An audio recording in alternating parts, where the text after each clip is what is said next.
한국지역자센터협회 대전지부, 충남지부, 충북지부, 그리고 한국자활기업협회 대전지부, 충남지부, 충북지부, 세종지부 해서 10개 기관이 공동으로 준비하고 마련된 자리입니다. 그래서 바로 오늘 포럼을 시작 시간에 맞춰서 좀 종료를 해야 되기 때문에 바로 시작을 할 수 하겠습니다. 2024년 찾아가는 대전 세종 축적지역 자활적 정책 포럼에 참석해 주신 여러분 감사합니다. 저는 이번 사회를 맡게 된 충남광역자활센터 사무국장 김재철입니다. 이런 뜻깊은 자리에 여러분들을 만나뵙게 돼서 너무나 좋고 반갑습니다. 진행이 다소 미흡하더라도 포럼이 원만하게 이루어질 수 있도록 적극적인 협조를 부탁드립니다. 먼저 본 포럼 진행에 앞서 몇 가지 당부 말씀을 드리겠습니다.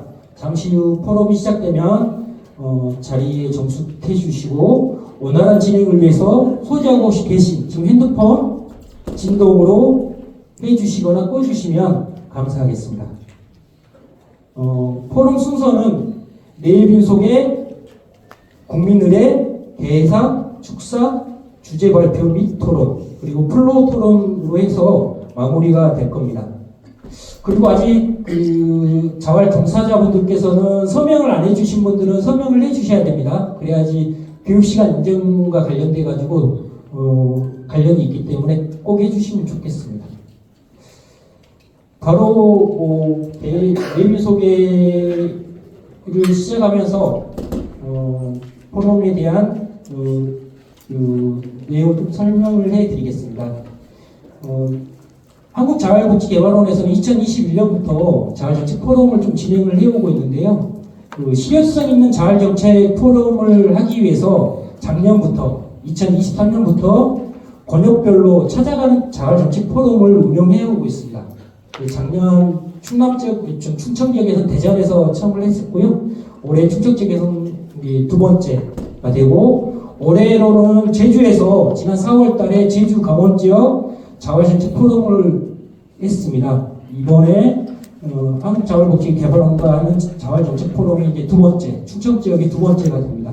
그리고 6월 14일 날 대구 경북 지역 자활정책 포럼이 대구에서 진행될 예정입니다. 조만간에 안내 공문이 갈 텐데요. 많은 참여와 관심 부탁드리겠습니다. 먼저 시작에 앞서 이번 포럼에 많은 도움을 주신 분들과 주요 내비를 소개해 드리겠습니다. 1. 복지, 연계를 통한 자활지원 선도기관 한국자활복지개발원 정혜식 원장님 참석하셨습니다. 긍지 높은 자활기업인 탄탄하게 성장하는 자활기업 한국자활기업협회 서용식 회장님 참석하셨습니다. 한국 지역자 자율과 노동, 나눔과 협동, 소통과 연대, 한국지역자센터협회 소진원 부회장님 참석하셨습니다. 지역자센터와 자활기업의 버팀목,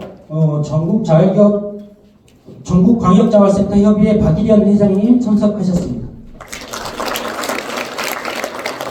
이번 토론의 자장을 맡으셨습니다. 백석대학교 김승용 교수님 참석하셨습니다.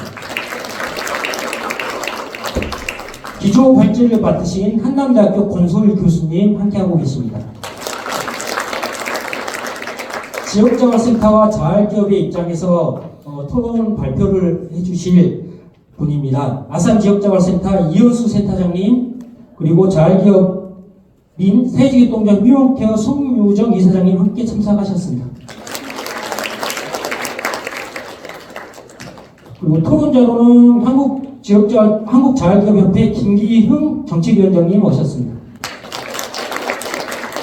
그리고 같이 토론해 주실 분이십니다. 대전 대덕 지역자활센터 신동호 센터장님 참석하셨습니다.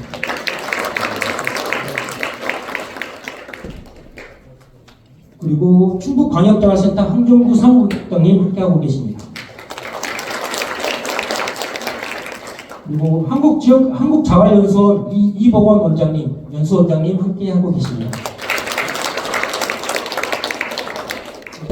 멀리서 오셨습니다. 대구광역자활센터 박성국 센터장님.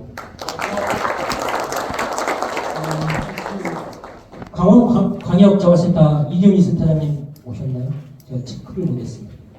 죄송합니다. 광주광역자활센터 박기문 센터장님 함께하고 계십니다.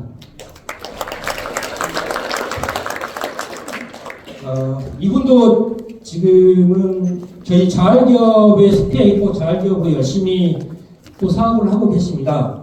충남 사회적기업협의회 박소진 회장님 함께하고 계십니다. 현재 흥성주거복지센터 자활기업 대표를 맡고 계십니다.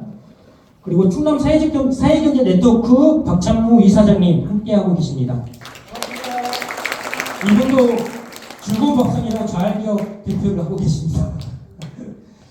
충남의 사회적 경제가 자활기업이 없으면 어려워진다 봅니다. 예, 충북 주거복지 사회적협동조합 이성남 이사장님 함께하고 계십니다. 그리고 공동기관 소개는 저희가 별도로 하지 않겠습니다. 기관은 별도로 소개를 하지 않겠습니다. 예? 그 밖에 많은 분들이 참석하셨지만 시간 관계상 다 소개해드리지 못한 점 양해해 주시기 바랍니다. 먼저 국민의대가 있겠습니다. 몸이 불편하신 분 빼고는 자리에 이런 단상의 국비를 향해 주시기 바랍니다. 국비에 대한 경례.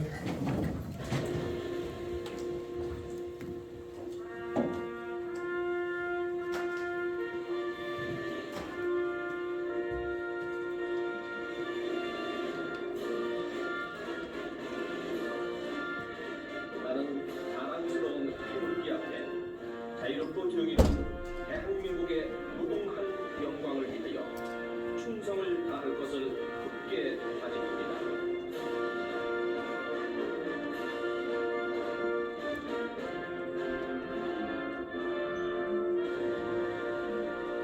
바로 이하 의식은 모두 생략하겠습니다. 모두 자리에 앉아주시기 바랍니다. 이번 순서는 대회사와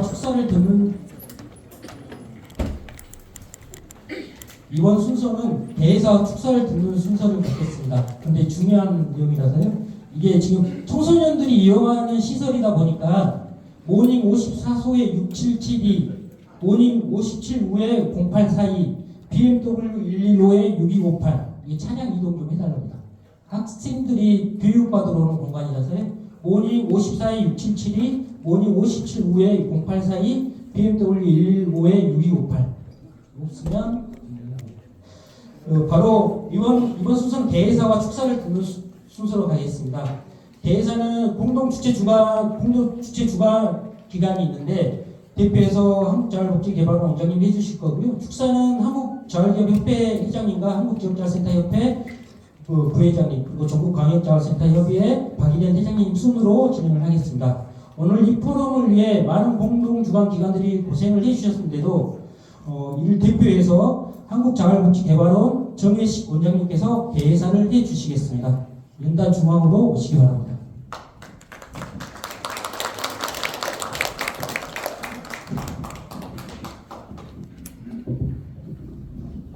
예, 안녕하십니까. 한국자활복지개발원 원장 되겠습니다. 반갑습니다.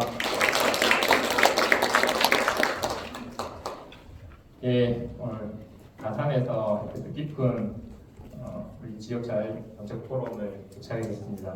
바쁘신 가운데 귀중한 시간 내주셔서 이 자리에 참석해 주신 자활기업협회 서영식 회장님, 한국지역자활센터협회 소진원 회장님, 그리고 전국광역자활센터협회 박일현 회장님 비롯한 모든 자활관계자 여러분 진심으로 환영합니다. 아울러 오늘 이 지속가능한 자활기업 육성을 위한 정책 제안을 주제로 포럼을 함께 기획하고 준비해 주신 충남, 대전, 충북광역자활센터, 한국지역자활센터협회, 충남, 세종, 대전, 충북지구, 그리고 한국자활기업협회, 충남, 대전, 충북, 세종지구 관계자 여러분께 감사드립니다.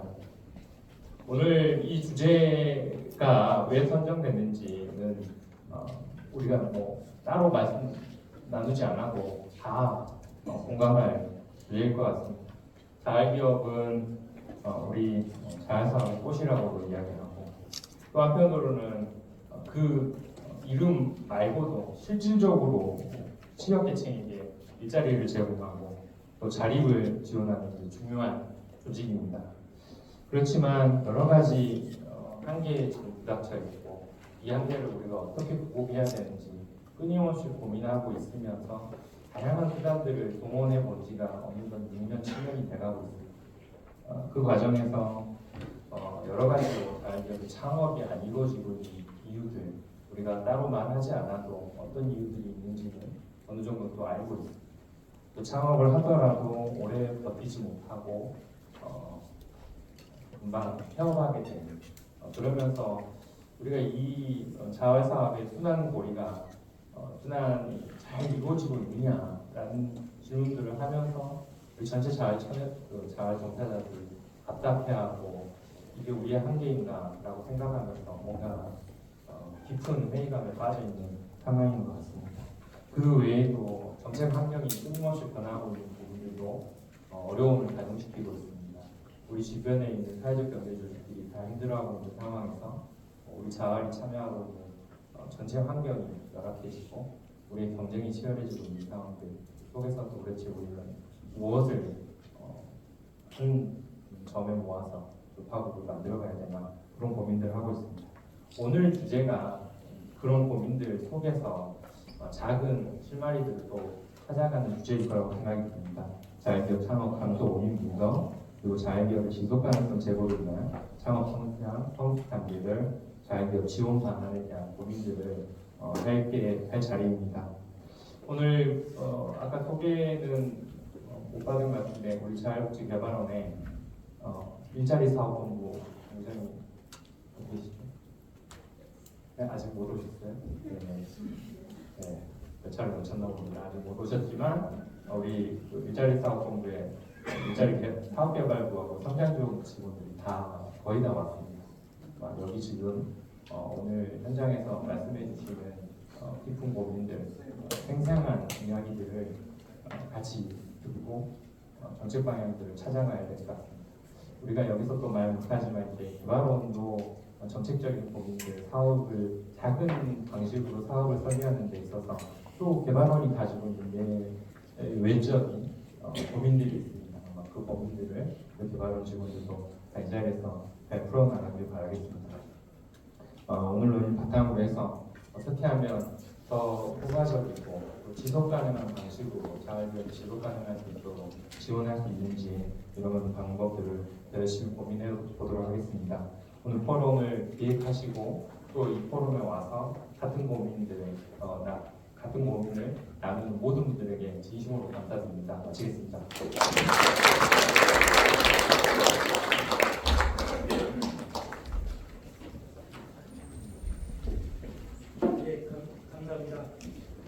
이번 축사는 바로 한국자활기업협회 서용식 회장님께서 축사를 해주시겠습니다. 자리 연단 중앙으로 자리해 주시기 바랍니다.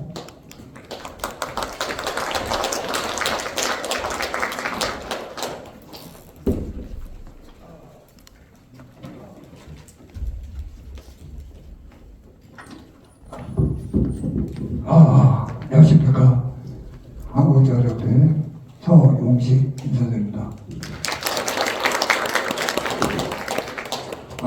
근데 제가 오늘 연단에 섰는데요. 정말 감개무량했습니다. 사실 저희가 인사 말씀을 여기저기 다니면서도 지속 가능한 자활기업 육성을 위한 정책 제안이라는 이런 포럼은 거의 없었거든요. 그래서 진짜 이 자리가 뜻깊고 정말 충남 이 자리를 만들어주신 감독자 여러분 정말 감사드립니다. 사실 저희 한국자활기업들은 여기저기 지금 다니면서 소기업 기업들이 어떻게 하면 살아나갈 수 있을까 그런 걸 계속 보고 연구를 하고 저희가 살아남을 수 있는 데까지 열심히 한번 해보자 하는 걸 계속 저희 사무국은 걱정을 하고 있습니다. 그렇지만 한계가 있는 건 확실해요.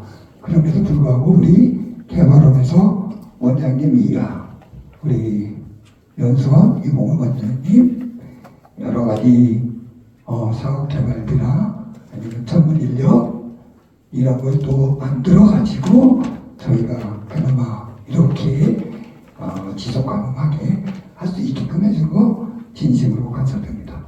그렇지만 아직까지 저희 자영업들이 갈 길이 너무 멀습니다. 지금 1000개가 넘는 자영업들 중에 거의 960개 정도로 지금 떨어졌습니다. 이게 사실 눈에 보이는 수치는 아무것도 아닌 것 같아도 사실 굉장한 시너지가 떨어지는 원동력이 되고 있어요. 그래서 이거를 무조건 숫자만 늘려서 해결하는 건 아니고 어떻게 하면 계속 유지될 수 있을지 3년이 가도 5년이 가든 10년이 가든 저희가 지금 1세대 창업기업들은 거의 20년씩 자활기업을 하고 있습니다. 그게 우리 여기 계신 내빈 여러분, 센터장님, 또 실무자님들께서 다 같이 노력해준 결과라고 저는 보고 있습니다. 그래서 사실 이런 자활기업 육성을 위한 정책 제안은 계속 있어야 된다. 저는 그렇게 생각하고요. 충남뿐이 아니라 우리 경상도, 경남, 부산, 뭐 여기저기 경기도 이런 데서도 이런 자활기업이 끊임없이 살아남을 수 있는 그런 기초를 만들어주기를 저는 다시 한번 제안하고요. 다시 한번 이 자리를 말미암아 이런 자리를 만들어준 충남관계 여러분들에게 다시 한번 감사드립니다. 고맙습니다. 네, 감사합니다. 두 번째입니다. 한국지역자센터협회 소진원 부회장님께서 축사를 주시겠습니다. 안녕하세요. 네, 한국협회 이재호 회장님께서 오셔서 축사 말씀을 해 주셔야 되는데 어제 전국 지부 순회 간담회를 하시는데 충남 세종 지부의 이제 서천 지역자와서 오셔서 인사를 하셨고 오늘 오셔야 되는데 오늘은 울산 지역 순회 간담회가 있어서 못 오신다고 양해의 말씀을 꼭 부탁을 드렸습니다. 부득이 부회장인 제가 나와서 인사 말씀을 드리는 걸 양해를 부탁을 드리겠습니다. 먼저 이쪽 충남 세종 지역에서 이런 뜻깊은 행사를 함께 할 수 있어서 감사를 드리고요. 특별히 개발원의 정희재 박사님 또 계속 저희는 사실 포럼 매년 준비하면서 주제가 뭐가 있을까, 주제가 다 소진되면 계속 이 사업이 지속될 수 있을까 내부적으로 걱정들을 많이 했었는데 이번에 준비하신 충남 세종 지역 대전, 충북에서 아주 정말 자활기업 지속 가능성에 대해서 좋은 주제를 선정해서 포럼을 개최하게 된 것 정말 뜻깊게 생각을 하고요. 우리 소연 회장님 말씀하셨지만 늘 어려움에 처해 있는 게 자활기업 현장입니다. 여러분들이 오늘 이 포럼을 통해서 그 기업의 지속 가능성에 대해서 힘 좀 실어주시는 시간 되시기를 바라겠습니다. 또 광역센터협회 박일환 회장님 감사드리고요. 또 우리 한국협회 우리 충북 협회장님 박일환센터님 저 뒤에 계시고 우리 김성경 대전 지부장님 계십니다. 또 예전에 제가 다른 지역에서 활동할 때 뵙고 오늘 처음 뵙는 분들이 있어요. 우리 충북 광역자활센터 안성희 센터님 아까 소개를 안 시킨 것 같은데 인사 좀 일어나 해주세요. 네, 충북 광역 지역 자활센터장님입니다. 안성희 또 오늘 권 교수님께서 아까 잠깐 말씀을 나눴는데 자활기업에 대한 여러 가지 또 조사하셔서 데이터를 가지고 일로발지 해주실 것 같아서 감사를 드리고요. 또 위원센터장님 또 좋은 말씀 해주시고 또 우리 송희정 대표님 오랜만에 이런 현장에서 뵙게 돼서 감사를 좋은 경험을 나누어 주셔서 오늘 이 시간이 정말 보람되고 센터에서도 자활기업 창업권에 어떤 역할을 해야 되는 것인가 다시 한번 되돌아보는 시간 되고요. 또 자활기업의 생애 주기별로 지속 가능할 수 있는 해답을 오늘 이 시간을 통해서 마련하는 귀한 시간 되기를 바라겠습니다. 끝까지 함께해 주시고 힘을 실어주시기 바라겠습니다. 고맙습니다. 마지막으로 전국광역자원센터협의회 박기현 회장님께서 축사를 해 주시겠습니다. 연단 중앙으로 모시겠습니다.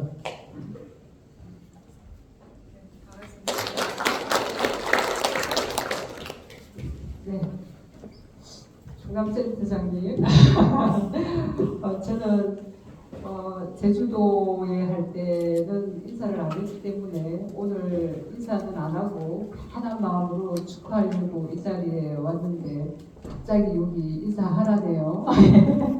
감사합니다. 좀 당황스럽기도 하고요.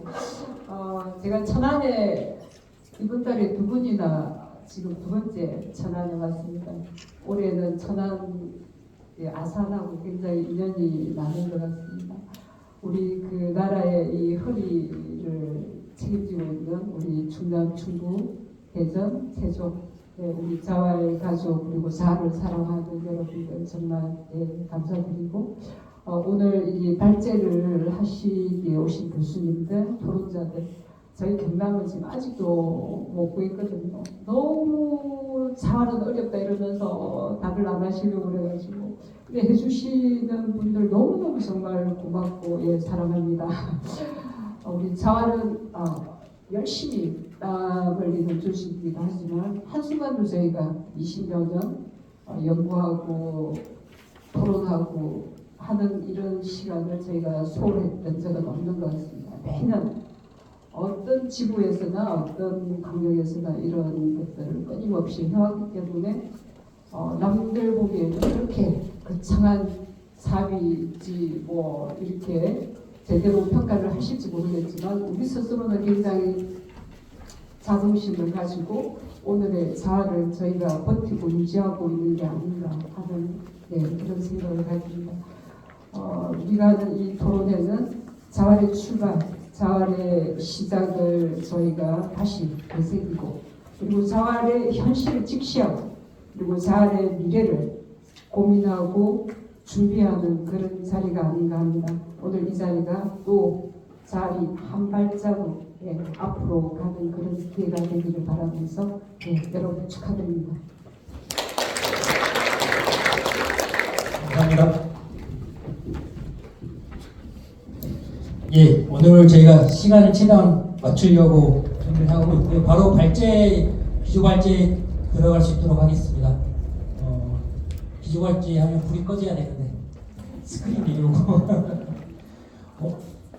죄송합니다. 잠깐 불 좀 올려주십시오. 죄송합니다. 전체 사진을 한번 원장님 사진만큼만 한번 찍고 가겠습니다. 정면을 바라보고 죄송합니다. 중요한 우리 보도자료를 내야 돼서요. 정면을 바라보고 자활 화이팅! 하나 둘 셋 하면 자활 화이팅 외쳐주시면 되겠습니다. 하나 둘 셋 자활! 책도 한번 흔들어 볼까요? 또 혹시 몰라. 자, 책 한번 흔들어 주세요.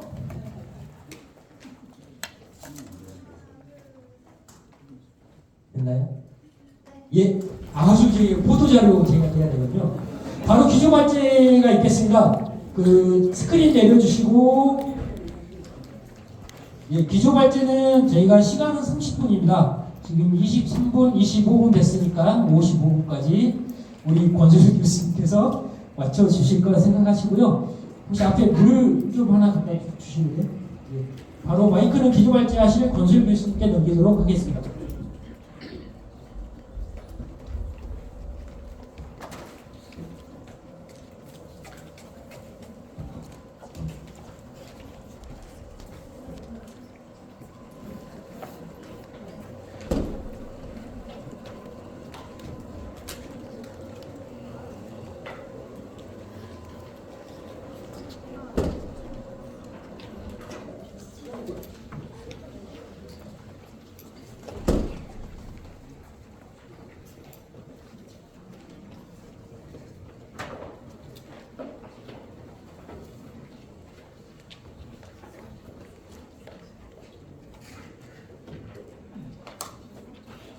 안녕하세요. 기초발제를 맡은 한양대학교 사회복지학과 권소희입니다.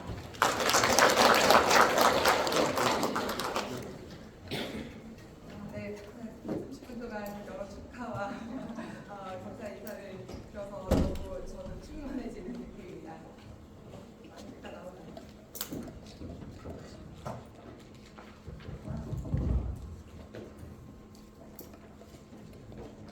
동시에 굉장히 부담감도 느껴집니다. 저희가 자활기업을 벌써 거의 구해라 이런 말씀으로 앞에 축하 말씀을 해주셨는데 네.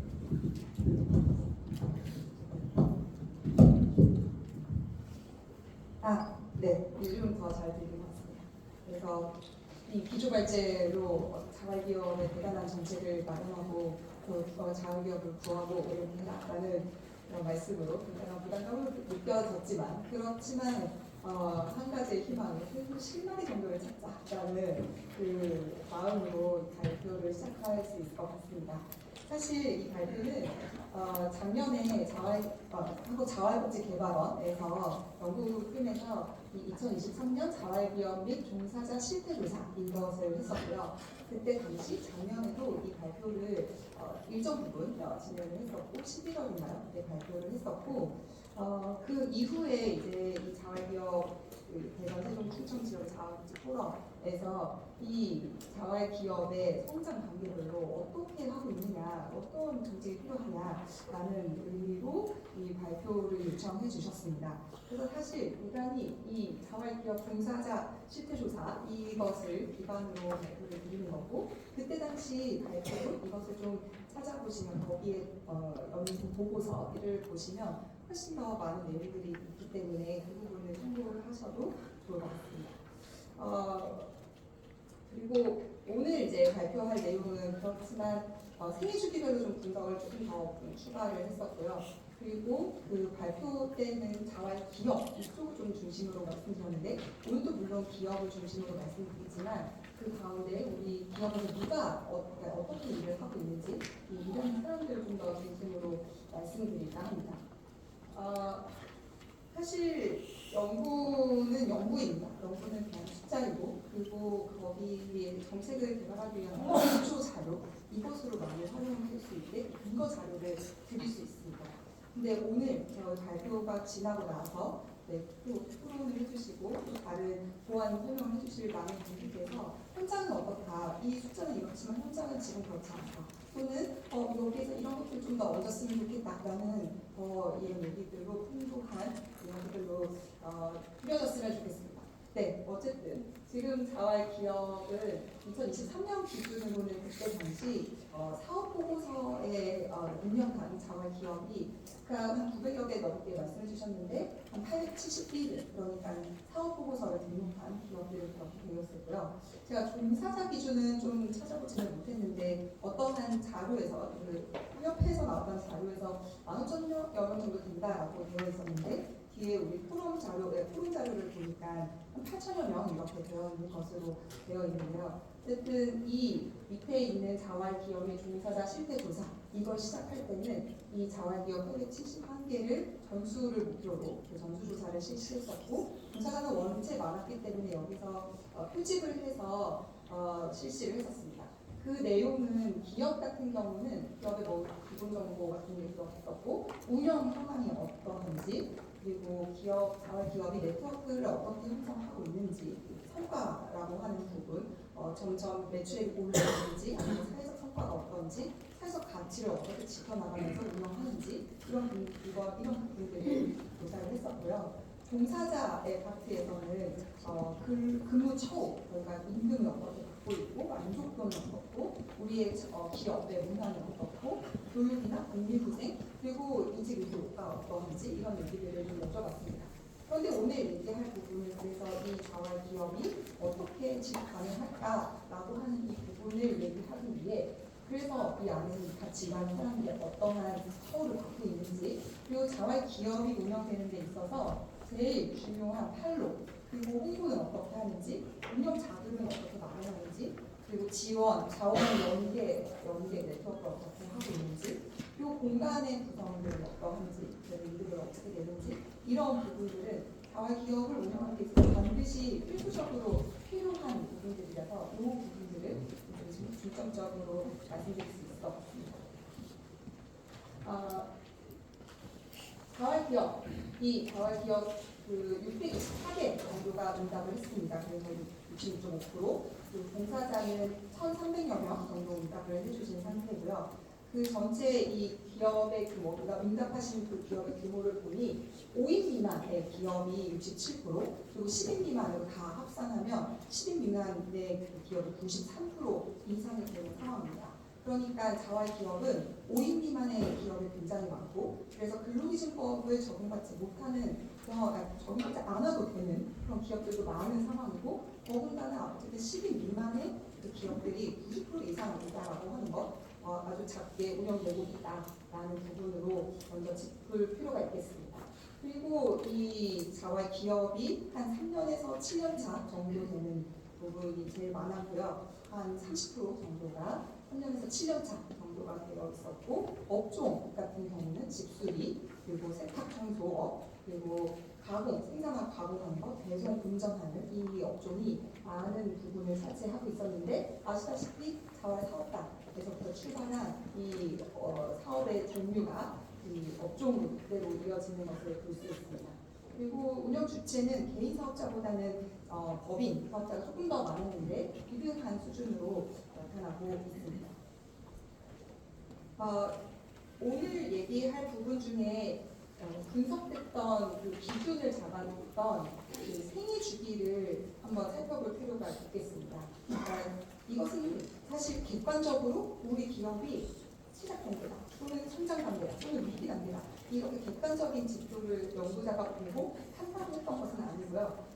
응답자에게 여쭤봤던 거죠. 우리 기업이 생애 주기가 이렇게 소개되고 있는데 그 중에 어떤 부분이냐 이렇게 여쭤봤을 때 성장 단계인 것 같다. 그러니까 그 성장하려고 하는 단계다라고 하는 포션이 그래도 높은 부분이었고요.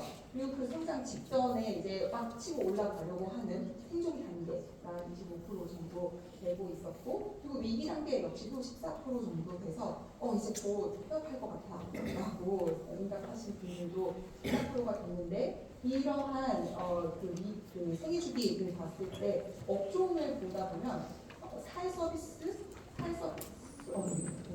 사회서비스의 이 분야가 성장 단계 이 부분이 굉장히 많이 있는 것. 그래서 불공의 이 서비스업에 있는 분들은 꽤 성장을 하고 있다라고 응답하시는 분들이 많았고, 재활용, 환경업 여기에 계신 분들이 우리 위기 단계야라고 응답하시는 분들이 좀 많아서 이러한 업종에 대한 부분을 먼저 살펴보고 시작하면 좋겠습니다.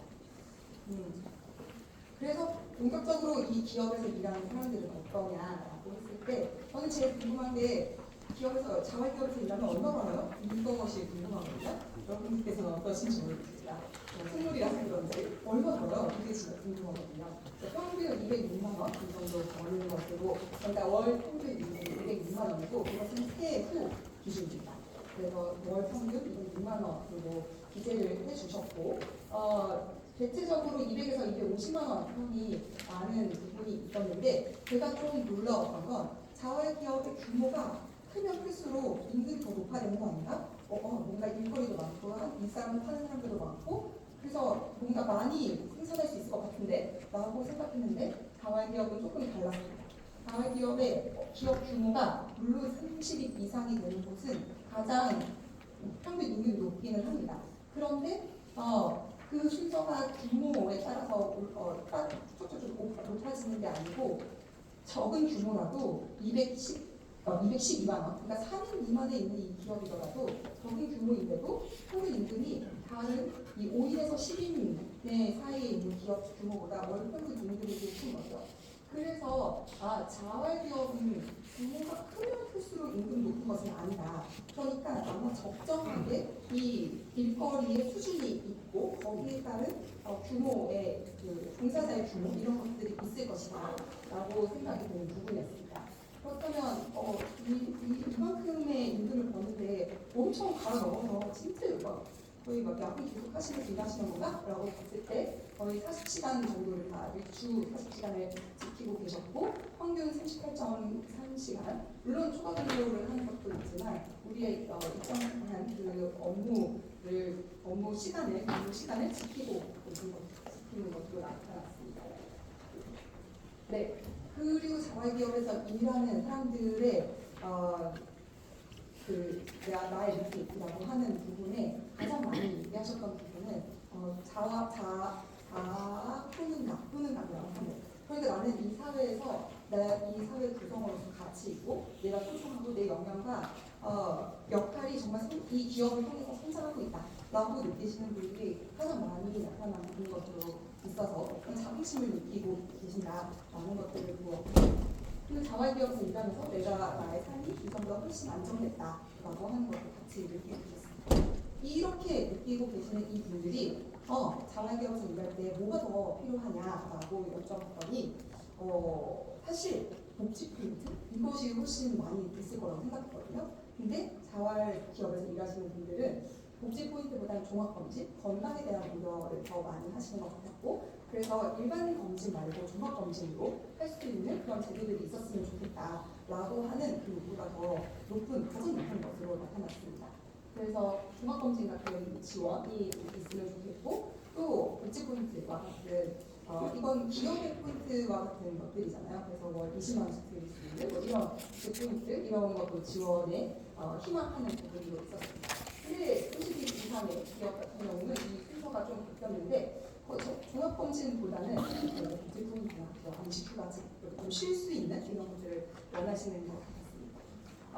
사실 이 필요한 복리후생제도가 뭐냐라고 하는 이 문항을 묻는 그곳은 사회복지시설에 조사가 처우 개선 조사 이런 것들을 할 때 이런 문항을 물어봅니다.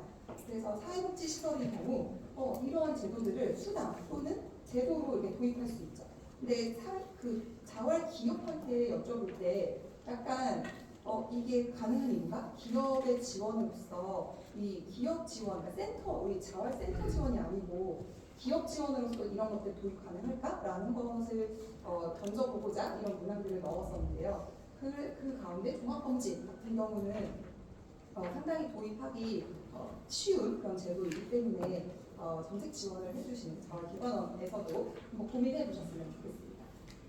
네, 그리고 이렇게 일하는 종사자들이 계시고 자활기업이 그래서 중요하게 어디에 그래서 누구에게 판매를 하고 있느냐라고 여쭤봤을 때 B2G 그러니까 정부 공공기관을 대상으로 계약을 맺어서 B2G 방식으로 판매를 하고 있는 것이 45% 정도 그러니까 가장 많이 나타나게 됐었는데요. 아무래도 아까 주 업종으로 나왔던 배송이라든지 청소 이런 업종들은 정부 계약으로서 하고 있는 이런 일들이 많기 때문에 그렇게 나타났을 것입니다.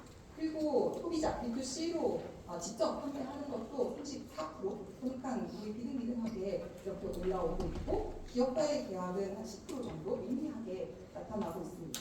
근데 이 B2C에서 활동하시는 B2C를 주 판로로 갖고 계시는 자활 기업은 이 자체 매장과 홍지톡 자체 매장에서 많이 판매하시는 것으로 온라인 플랫폼이나 요즘 많이 이용하는 온라인 플랫폼이나 직영 온라인 이런 것보다는 매장을 많이 활용하고 계시는 것 이것으로 나타나고 있고 그렇다면 매장이 어떤 구조냐라고 하는 것도 뒤에서 조금 더 살펴보겠습니다.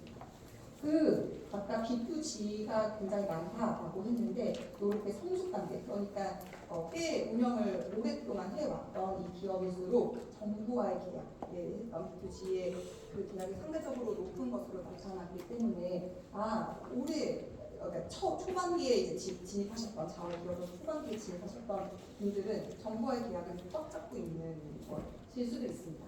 그럼 물론 정부와의 계약이 나쁜 거냐? 이런 것은 아니죠. 아주 든든한 나의 판로를 책임져 줄 수 있는 부분이기도 한데 이 집수리 업종 같은 경우는 81%가 거의 정부와 계약을 맺어서 살아가고 있는데 여기에서의 약간의 조심성이 조심할 부분이 있어 보이는 부분이기도 합니다. 물론 정부가 아주 계속 50년, 100년 계속 이 집수리하는 건 무조건 자원이지라고 생각하셔서 계약을 맺어주면 좋은데 갑자기 수가 틀리거나 이렇게 됐을 때 그 다음에 우리의 살 길은 어디냐라고 하는 부분. 그렇기 때문에 너무 높은 이 정부 계약의 비중의 판로를 갖고 계신 이 기업에서는 소비자와의 그 판매에서 어떻게 해야 될까 이런 부분들을 고민해야 되고, 물론 정부와의 계약이 나쁜 것은 아니고 그것에 든든함이 있는데 그 안에 우리만의 독립적인 사업, 우리만의 독립적인 생각, 그래서 이거 어떻게 우리가 주도적으로 끌고 갈 건지 이런 부분들을 꼭 고민을 해야 된다라는 생각이 들었습니다. 집수리 업종, 그러니까 B2G가 주인 업종에서 자활기업을 주로 가져갈 수 있는, 헬려가지 않고 주로 가져갈 수 있는 이런 방안들이 뭐가 있는지를 그 기업 안에서 꼭 고민하셔야 된다고 생각이 듭니다. 그리고 이러한 판로를 가지고 있고 또 홍보를 어디에다가 하느냐라고 하는 것을 봤을 때 자활기업의 경우 홍보는 안타깝게도 여기 회색 그래프가 보이는 것처럼 50%가 하지 않습니다. 안 하거나 하지 않는다라고 하셨고, 만약에 하더라도 블로그, 카페 이런 부분을 활용하시는 부분들이 있었는데 왜 안 하냐, 왜 홍보 안 하냐라고 했을 때, 그러니까 일반적인 사회적 기업이나 그리고 뭐 일반 기업은 홍보가 거의 생명이거든요. 거의 많은 부분을 홍보에 포션을 차지하고 있는데 이 홍보를 하지 않는 이유는 필요성이 없다. 홍보하지 않아도 우리 잘 산다. 이렇게 생각하셨는지, 홍보의 필요성이 없다. 또는 홍보를 가능하게 하는 인력이 없다. 또는 이 부분을 활용할 수 있는 방법을 잘 모른다. 비용이 없다. 이런 부분으로도 응답해 주셔서 이런 부분을 타겟팅할 수 있는 방안들도 생각해 봐야겠다라는 생각을 했습니다. 특히 집수리와 배송 운전 이런 곳은 아까도 B2G의 그 포션이 많았는데 이런 곳일수록 홍보를 하지 않는 거죠. 그렇다면 소비자로 갔을 때 우리는 어떻게 하느냐? 아무도 어떤 소비자도 자활기업이 집수리를 하지 이거는 모르는 거예요. 배송 운전을 하시는 분도 모르는, 어떤 소비자도 알고 있지 않기 때문에 모르는 상황인 거죠. 그래서 이걸 활용할 수 있는 방안들, 물론 필요성이 없는 부분은 빼더라도 이 인력, 그러니까 홍보 가능한 인력과 방법들을 좀 교육해야 하는 부분도 짚어봐야 된다고 생각이 듭니다. 운영 자금 역시 자활기업이 운영되는데 돈은 필수적으로 수혈돼야 되는 부분입니다. 제가 좀 놀라웠던 부분은 최근 3년, 2023년에 여쭤봤을 때 최근 3년 동안 운영 자금을 어떻게 유통했느냐라고 하는 것들을 여쭤봤을 때 절반 이상은 나는 자금을 빌린 적이 없다. 도움을 받은 게 자금의 지원, 돈을 투자 이런 것들을 받은 것이 없었다라고 대부분 말씀하셨고, 50% 이상을 말씀하셨고, 그러면은 받았다라고 본다면 이렇게 중소기업 공단이나 신용보증 신고기금 이런 부분들을 사용한 28%의 운영 자금의 출처를 볼 수 있었습니다. 아무래도 신고기금 같은 경우는 작은 소규모의 기업들을 지원하는 이런 사업들이 있기 때문에 여기에서의 활용들이 있었지 않았을까라고 생각이 들고, 만약 이렇게 지원을 받았다면 어디에 쓰셨냐라고 보면 운영자금, 그 운영자금의 인건비와 같은 지원이, 인건비 활용 부분도 아주 높게 나타났었고요.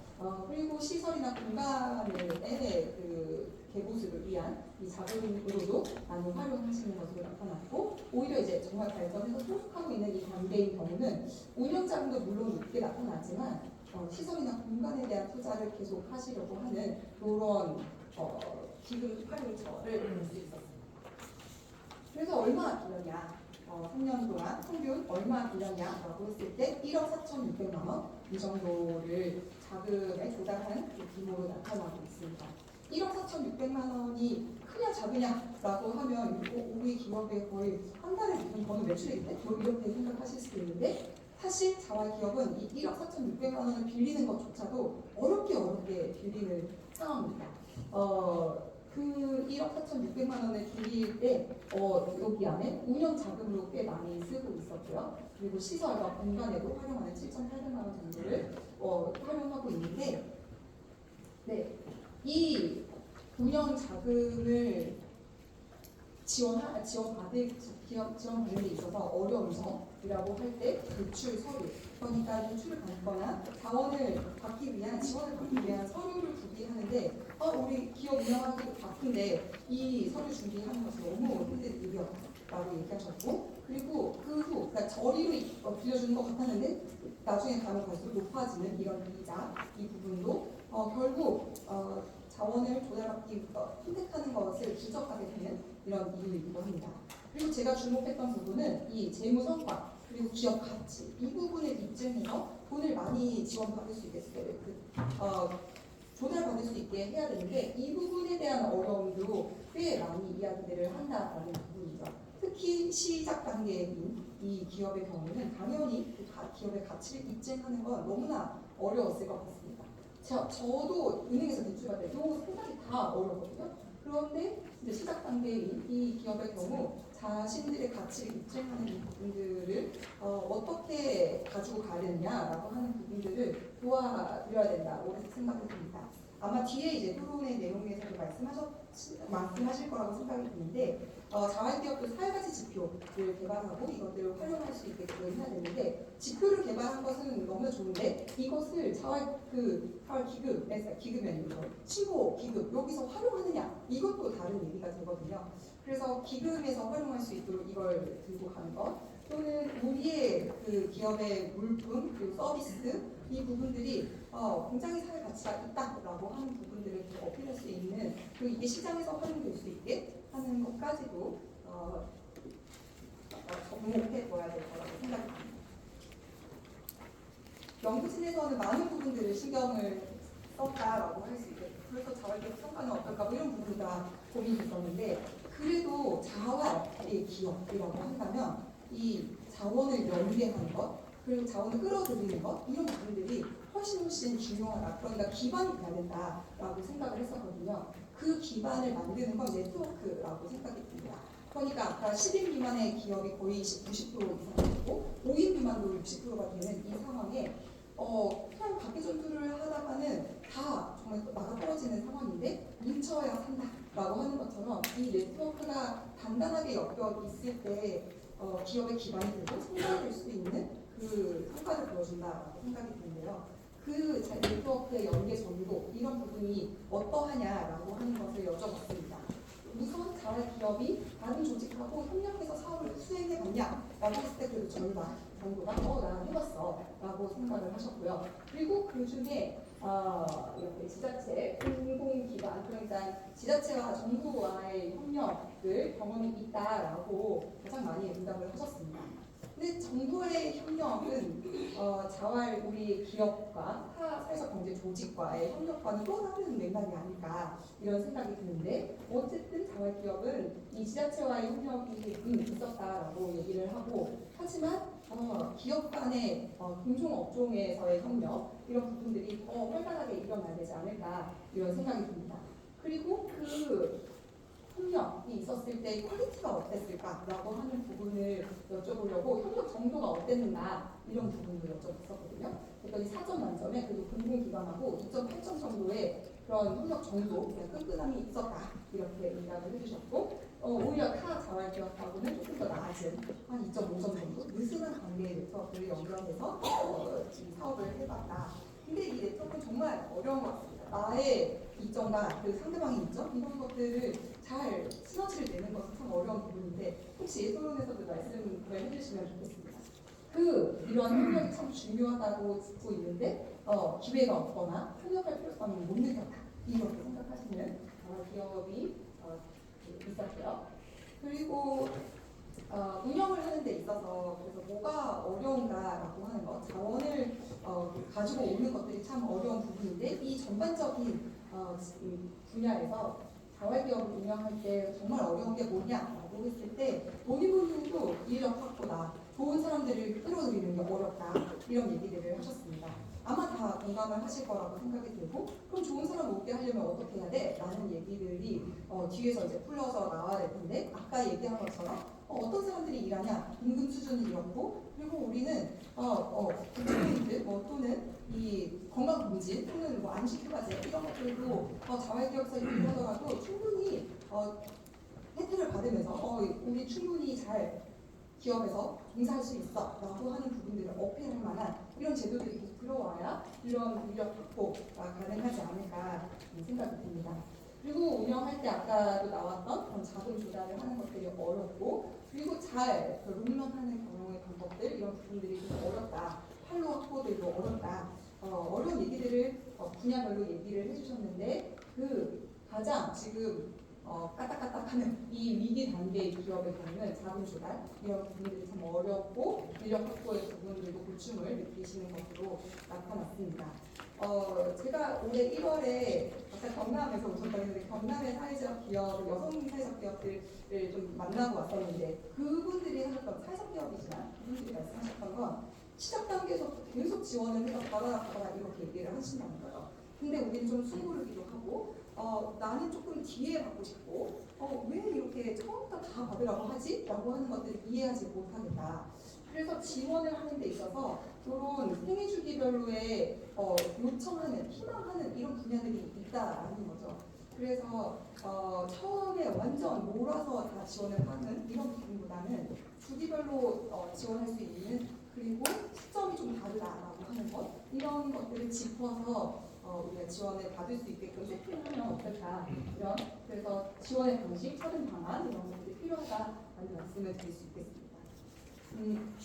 공간의 얘기는 기업을 운영하는데 아까 매장, 그러니까 B2C의 판로에서 특히 매장으로 운영하시는 분들이 많이 있었고요. 아마 B2G라고 하더라도 어떤 매장, 공간이 있어야 되는 그런 기업들도 많이 있을 것입니다.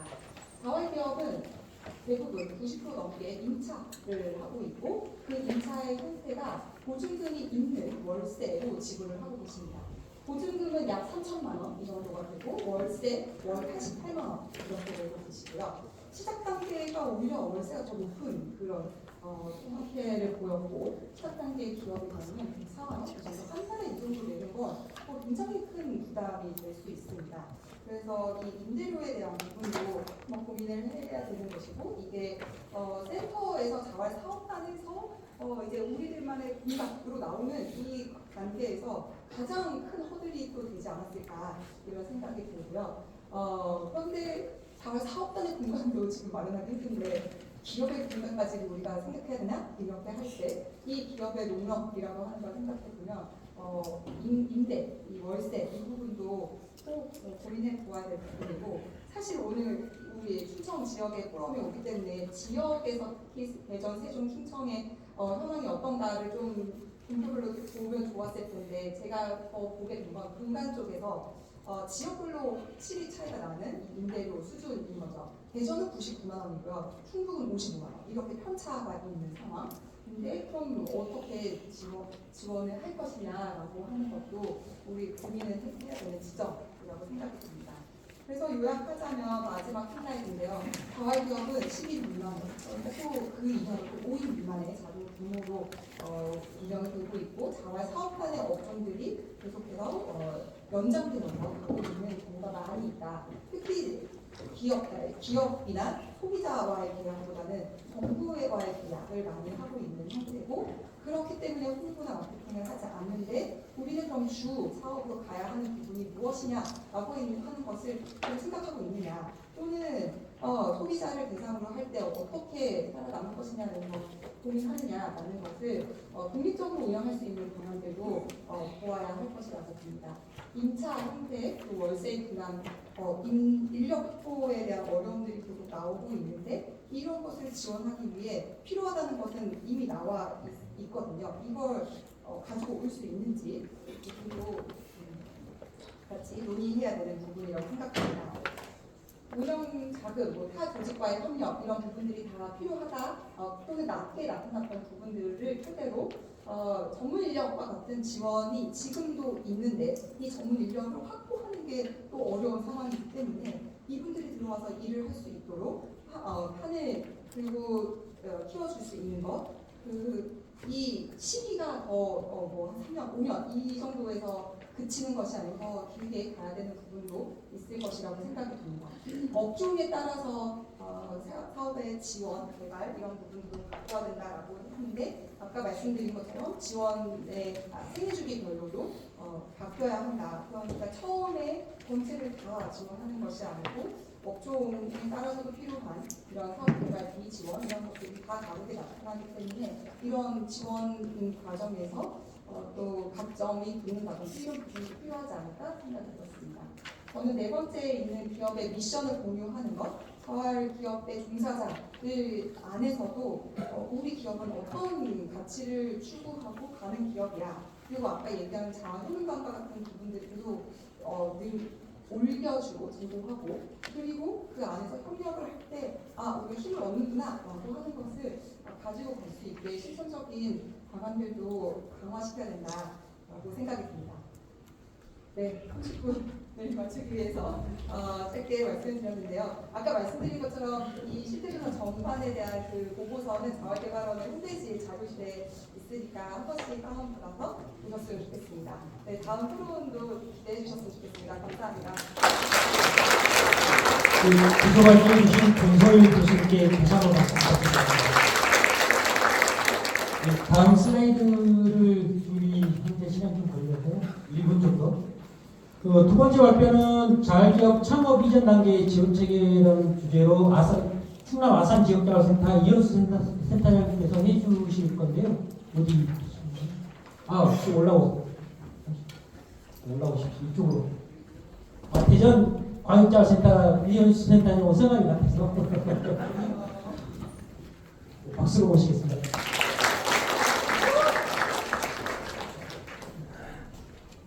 예, 만나서 반갑습니다. 아시안 지역자활센터에서 일하고 있는 이현수라고 합니다. 반갑습니다.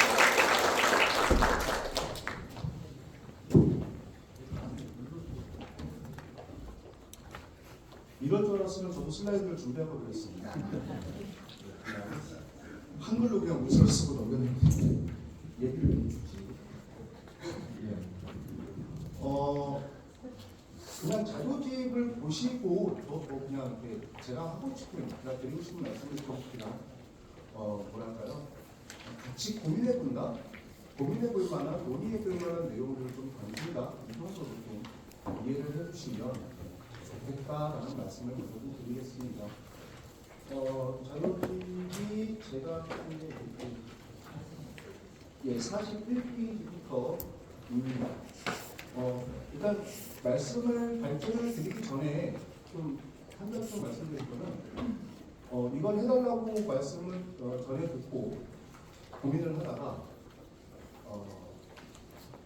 다른 얘기는 안 하려고 했습니다. 그러니까 주민분들의 이야기, 그러니까 철저히 지역자활센터가 자활기업을 그러니까 사업단을 육성해서 자활기업이 나갈 수 있도록 하는 과정에서 어떻게 해야 하지, 거기에서 있는 인프라들은 어떤 역할들을 해야 하지라는 내용을 주로 담았고요. 주민들의 노동 역량에 대한 부분, 의지에 대한 부분, 이 얘기는 사실은 이 자리에서 할 얘기는 좀 아니다라고 생각을 해서 아예 논의를 했다는 걸 먼저 말씀드리도록 하겠습니다. 41페이지와 42페이지 있는 내용은 뭐 다 아시는 내용을 그냥 이렇게 이미로 넣었고요. 자활기업 현황에 대한 부분은 앞서서 권소일 교수님께서 발제를 하셨기 때문에 굳이 설명드릴 거는 없을 것 같습니다. 근데 저 몇 분이나 돼요? 네. 다만 이제 43페이지에 있는 환경에 대한 부분을 좀 정작 제가 하고 싶은 얘기는 이 부분인데요. 과거 2012년에 한국지역자활센터협회 사업전문위원회 그리고 당시 지금의 자활복지개발원 그 전이었던 중앙자활센터였을 때 함께 조사하고 발표했던 자료가 있는데요. 그 자활기업들을 어떻게 육성하고 자활기업 활성화 대책이 도대체 뭐냐? 라는 내용이었습니다. 그 내용을 잠깐 살펴보면요. 당시에 뭐 수치적인 부분들을 뭐 과거 올해 꾸준한 사업이 어떻게 뭐 다 아시는 내용이니까 굳이 언급하지 않겠습니다. 다만 당시에 문제 제기가 있었던 부분은 뭐였냐면요. 첫 번째, 자활기업들이 갖는 내적 성장 동력이 너무나 취약하다라는 것고, 두 번째, 지원이 부족하다는 거예요. 세 번째, 앞서서 말씀하신 또 홍보하고 좀 연계가 될 수도 있고 또는 B2G에 집중되어 있는 모습도 문제가 될 수 있겠으나 판로에 대한 부분이 상당히 취약하다라는 것입니다. 뭐 하나하나 좀 보면 내적 성장 능력에 대한 부분은 우리가 이미 이전부터 우리 안에서 비판하고 있었습니다. 그리고 우리도 항상 자주 섞은 얘기를 했었죠. 자활기업들이 갖는 소규모화 그리고 영세성 여기서 어떻게 벗어날 수 있느냐라는 부분이 문제다라고 하면 이미 12년 전부터 이야기를 하고 있었습니다. 때문에 그로 인해서 규모의 경제를 이루기가 참 어렵다. 그래서 지속성을 담보하기가 너무 힘들다라는 문제 제기들을 하고 있었습니다. 지원 부족에 대한 부분인데 일단 자활기업들 지금 900여 개 있는 자활기업들이 어떠한지는 제가 다시 살펴보지 못해서 잘은 모르겠으나 여전히 영세하다라는 이야기들은 아마 다들 동의가 되실 것 같습니다. 그 당시에는 사회적 기업적으로 성장하지 못한다 그런 이유 때문에 그래서 더 자활기업이 지속성을 담당하기가 어렵다라고 이야기를 했고 자활기업 지원에 대한 내용 자체가 모호하다 그리고 구체성이 없어서 자활기금 지금은 우리가 펀드를 이야기하잖아요. 근데 당시엔 자활기금이었죠. 이 기금들을 마련에 집중이 돼 있어서 자활기금 활용도 못하고 있더라라는 거였습니다. 세 번째 판로에 대한 부분, 이 부분은 생산품이나 서비스에 대해서 자활 사업에 대해서 사실 아직도 그렇죠. 대시민을 대상으로 자활 사업이라고 이야기했을 때에 자활이라고 정확하게 이해하는 일반 국민들이 얼마나 있을까라는 것은 항상 물음표가 달릴 수밖에 없을 것 같습니다. 마찬가지로 12년 전에는 당연히 인지도가 부족하고 그로 인한 판로가 어렵다라는 내용들을 당시 한국지역자활센터 사업전문위원회와 중앙자활센터에서 자활기업 활성화 대책으로 내놓는다고 했었습니다. 몇 가지 결론들이 좀 있긴 한데요. 다만 이제 제가 이것들을 다시 이전에 있었던 얘기를 다시 언급한 이유는 도대체 뭐가 달라졌지 지금과? 라는 문제 제기를 하고 싶어서 다시 언급을 했던 부분이 있습니다. 그래서 다시 한번 살펴보면 자활기업들이 지속성을 담보하고 성장을 하고 그러기 위해서는 도대체 뭐가 필요할까 좀 고민을 좀 해봤는데요. 일단 지역자활센터에서 할 수 있는 거죠. 자활기업을 사업가를 육성시키고 자활기업을 창업하기 전에 센터가 할 수 있는 것들이 뭐가 있을까라고 살펴봤을 때 우선은 사업단에서부터 소규모의 사업단 운영을 지향하자라고 저는 생각을 했습니다. 결국은 그 사업단이 주민분들이 향후에 본인들의 경제적 자활의 하나의 수단이 될 수 있고 현장이 될 수 있는 공간이기 때문에 사업단을 운영하는 데 있어서부터 일정 정도의 규모와 시설을 갖춘, 장비를 갖춘 그런 자활근로 사업단을 운영을 할 수 있다고 한다면 아마 앞에서 문제 제기했던 부분들은 일정 정도 해소될 수 있지 않을까라고 생각을 했습니다. 기본적으로 하드웨어 그리고 소프트웨어를 좀 구분할 필요가 있습니다. 그래서 사업단이 아예 처음부터 닫혀 있는 규모 안에서 우리 주민분들이 그 안에서 장비가 돌아가고 있는 현장에서 그 안에서 일을 할 수 있다는 한다면 주민분들이 소프트웨어라고 생각한다고 하면 아예 하드웨어를 갖춰놓고 소프트웨어를 업그레이드 시키는 게 오히려 편하지 하드웨어를 다시 업그레이드 시키게 되면 상당히 많은 비용이 든다는 걸 우리 이미 알고 있거든요. 이런 부분을 찾아내서 사업단 운영부터 규모 있는 사업들을 하자라고 생각을 해봤습니다. 그리고 정부 재정과 연계된 사업을 하자고 저는 또 생각을 했습니다. 앞서 발표에서는 B2G에 대한 집중성, 특히나 주거복지에서 갖는 80%가 넘는 B2G에 집중된 부분에 대한 문제를 하셨는데요. 이미 주거복지 우리 익히 다 알잖아요. 주거복지는 과거 5대 투자나 사업으로 시작해서 지금은 이제 기업으로 더 이상 만들어지기가 어려워진, 아예 없지는 않습니다만 어려워진 하나의 사업 영역이죠. 우리가 다른 영역들을 만들어내고 그것들을 정부와 지자체, 공공기관과 연계할 수 있다고 한다면 앞서 발제하신 그 23년도에 했던 그 조사 데이터를 좀 봤었거든요. 근데 거기서 보면 과거 2010년 이전에 만들어졌던 자활기업들이 갖고 있는 기업의 지속성과 그 기업이 갖는 확장성, 지금도 여전히 유효하게 적용시킬 수 있지 않을까라고 고민을 해봤습니다. 그리고 세 번째인데요. 앞서서 규모 있는 사업하자. 그래 좋아. 그래 정부 재정하고 연계하시는 사업들을 해보자. 그래 좋아. 뭘로 갈 거야? 라는 물음표가 생길 겁니다. 우리에겐 펀드가 있습니다. 안타깝게도 원장님 가셨네요. 계셨으면 좋았을 텐데. 많은 분들이 기억하실 겁니다. 과거에 보건복지부는 감사원으로부터 지적을 받았었습니다. 지적의 내용은 이거였죠. 복지부야, 도대체 언제까지 기금을 모아만 놓을 거야? 왜 안 써? 이거였습니다. 지금 역으로 현재 자활기금을 그 당시만 해도요. 자활기금의 재원을 어떻게 마련하지? 라는 것들은 굉장히 어렵다는 우리는 이미 알고 있었죠. 근데 지금은 자활기금 만들 수 있는 재원 마련 방안 없습니다. 우리 30% 펀드로 보내잖아요. 그렇죠? 펀드에 얼마가 있다. 많은 이야기 듣고 있습니다. 그 펀드 적극적으로 쓰자는 거죠. 똑같이 적용시키겠습니다. 감사원이 보건복지부에 했던 이야기를 지금 대박으로 얘기한다면 펀드는 언제까지 모아두시고 안 쓰실 건가요? 라고 똑같이 얘기할 수 있다고 저는 생각합니다.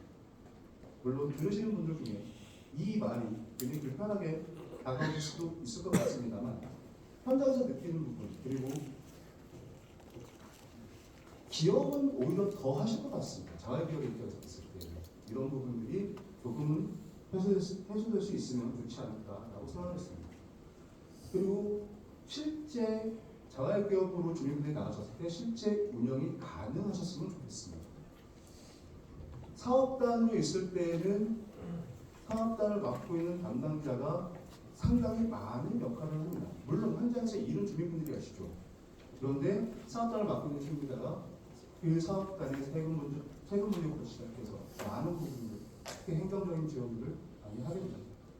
기업으로 나가게 되면 그것들이 더 이상 지속되기가 어렵죠. 저희 센터 예를 하나 들면 작년부터 자활기업으로 나가자고 말이 계속 나왔던 한 개의 사업단이 있는데요. 당초에 작년 말에 나가려고 했습니다. 근데 주민분들이 저한테 오셔서 하신 말씀이 있습니다. 6개월만 연장할게요. 작년부터 계속 주민분들이 스스로 하게 만들었습니다. 해야 될 모든 것들. 더디죠. 그 사이에 시행착오 분명히 있습니다. 그 시행착오를 바로잡아주는 게 또 우리 센터가 해야 될 일이라고 생각합니다. 이런 부분들이 먼저 사업단으로 있을 때부터 같이 적용되면 얼마나 좋을까라는 생각을 해봤고요. 지금 문득 든 생각인데 말씀드리면서 든 생각인데 과거에 예비자활기업이라는 제도가 있었습니다. 지침 2015년 6년 지금 지침을 살펴보시면 아마 예비자활기업이라는 내용이 아마 있었을 텐데 이런 부분들을 좀 고민해보면 어떨까라는 생각도 한번 해보게 됩니다. 그리고 제가 드리고자 하는 말씀의 마지막 얘기입니다. 3시 10분 그 전에 끝낼 수 있을 것 같습니다. 교육이나 컨설팅 이런 부분들이 가격을 통해서 많이 지원이 되고 있습니다. 집행이 되고 있습니다. 교육도 하고 컨설팅도 하고. 근데 저는 이 부분에 대해서 그 이후에 대한 점검이 반드시 있었으면 좋겠습니다. 무슨 얘기냐면 교육을 하고 났으면 컨설팅을 하고 났으면 실제로 이게 자활기업에서 또는 사업단에서 어떻게 적용되고 있는지에 대한 점검을 하고 그것들이 잘 되고 있다면 뭐 때문에 잘 되고 있는지 안 되고 있다면 방해하는 요인, 저의 요인이 뭔지를 확인하고 그것들을 없애는 것들을 함께 고민해 봤으면 좋겠습니다. 그냥 교육에서 끝나고 컨설팅에서 끝나는 내용이 아니라 그것들이 실제로 집행될 수 있도록 점검하는 체계. 아마 이렇게 얘기하면 강역자센터에서 컨설팅 업무를 담당하시는 분들은 제가 미우실 겁니다. 일이 늘어나서. 그렇죠. 그런데 저는 그냥 하고 마는 게 아니라 꼭 그것들을 점검해보는 시간이 꼭 필요하다라고 생각하고요. 오늘 이 토론에도 여기서 이렇게 얘기하고 토론에 잘했다. 자활기업을 어떻게 우리가 지속 가능하게 할 거냐 이런 토론에 참 의미 있게 잘했다가 아니라 오늘 얘기된 내용들이 이후에도 계속 논의거리가 돼서 쟁점이 돼서 우리 안에서 논의하고 그것들이 보다 더 발전할 수 있는 방향으로 진행됐으면 좋겠다는 말씀 드리면서 발제 마치도록 하겠습니다.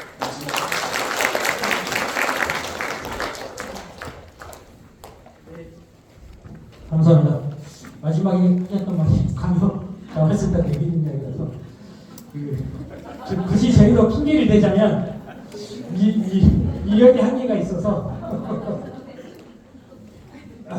죄송합니다. 어느 순간 잘못했습니다.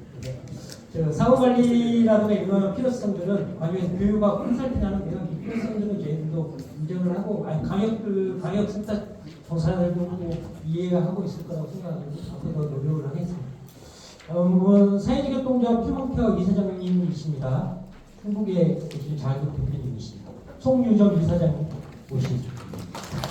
예, 안녕하세요. 사회직업동조합 휴먼케어 이사장 송유정이라고 합니다. 한국자활기업협회 감사를 맡고 있고 충북지부 충북협회 충북지부의 부회장도 같이 맡고 있습니다. 아까 저희 한국자활기업협회장님께서 오늘 이 자리에 감개무량함을 말씀하셨습니다.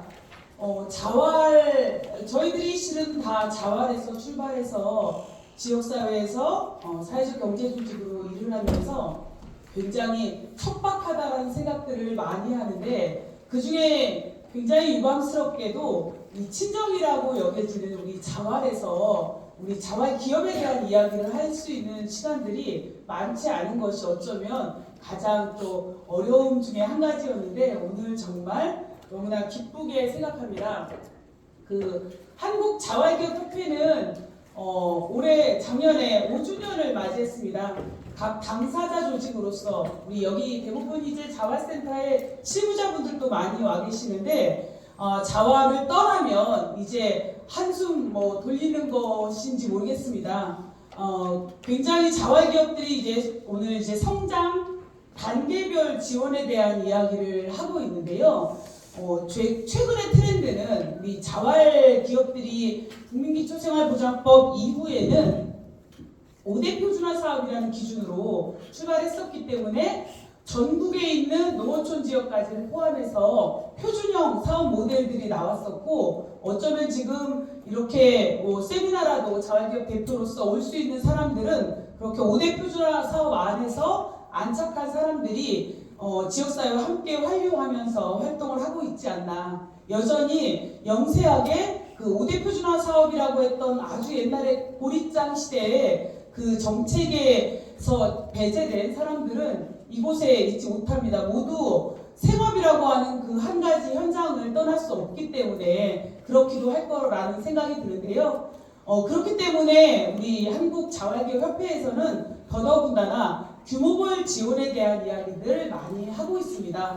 오늘 저는 지난 작년에 5주년 자활기업협회 설립 5주년이 되었을 때 비전 선포를 저희들이 하면서 규모별 지원에 대한 이야기들을 더더욱 힘주어서 했던 생각이 나는데요. 저희 한국자활기업협회는 매년 자활사업 안내가 이렇게 두껍지 않습니까? 그거 공부하면서 사업하시는 일선 현장 자활센터들도 참 어려울 거라고 생각하는데 저희는 자활기업 지원 부분 발제만 딱 해가지고 요거 따로 제본해가지고 늘 가슴에 꼭 끼고 다니면서 늘 현장과 함께 적용할 수 있는 우리 자활 정책들은 어떤 것이 있는가 연구를 하고 있는 것 같습니다.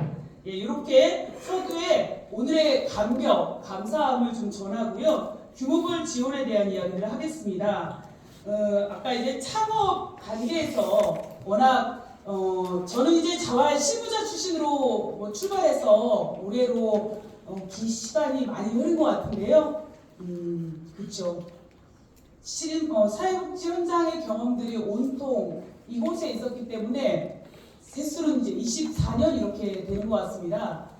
자활에서 7년 정도를 사업단에 지원하는 일들을 하다가 자활 기업으로 나와서 활동을 하게 되었는데요. 창업 단계에서 옛날하고 굉장히 많이 다르죠. 저는 이제 휴먼케어 협동조합 이사장을 하고 있는데 저희 자활 창업할 때 초기에 차사회계 중산계층과 수급자, 공동 개인 사업자 자격으로 나왔었는데 그 공동 사업자가 굉장히 영광스럽게도 두 분이 다 건강하게 현재 휴먼케어에서 근무를 하고 계십니다.